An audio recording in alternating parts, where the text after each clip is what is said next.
I used to sit and watch the band playing pretty well a whole dance. And when the band left the stage to go for supper, they would have a bit chat with us because they reckon that we used to go to all the dances, right. the news by sight. I didn't have a car, but one of my closest friends had. He played the button key accordion, and we used to travel all over.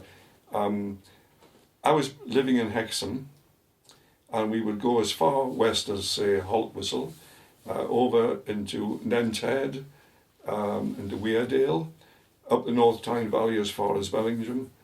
And it wasn't until I was well into my 20s and married that I was able to go to dances in Newcastle. Mm-hmm.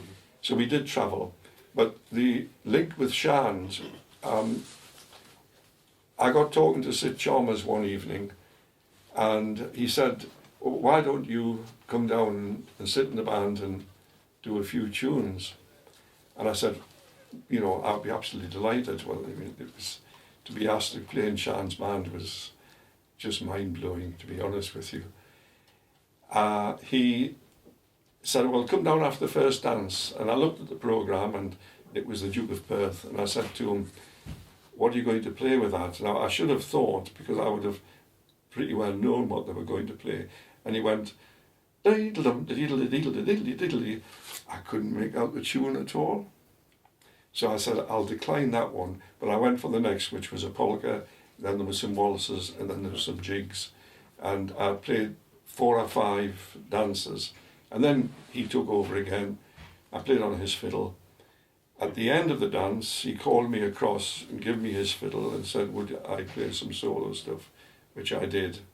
I can remember this, standing on the dance floor playing, and a whole host of people around, because this was, you know, not the usual happening. So that was how I first got introduced to him. But I got to know Jimmy Shan very well.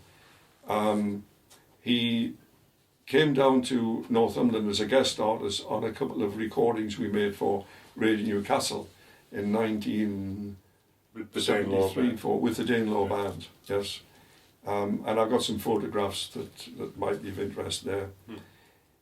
And I used to visit him up at his home in Auchtermuchty.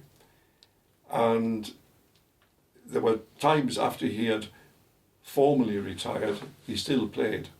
And he would still do charity dues for people.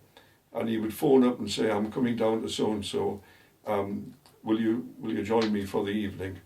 And that is what we did. Right. Mainly the Danelaw Band with Jimmy Shand, which was, you know, quite amazing actually. As I say, I used to visit him regularly.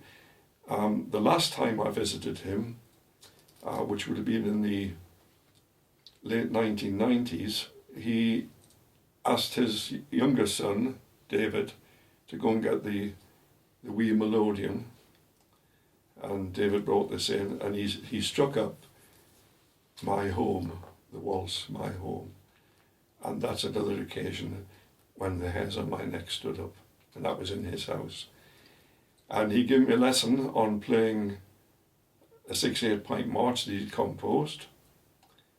And he dug out some new compositions that he'd done, a 2/4 march, which was incomplete, and he scribbled the last line down with the dots and give me that copy, which it's been published since, but I have the original that he gave me. So yes, that was essentially the link. A tremendous guy in terms of the music.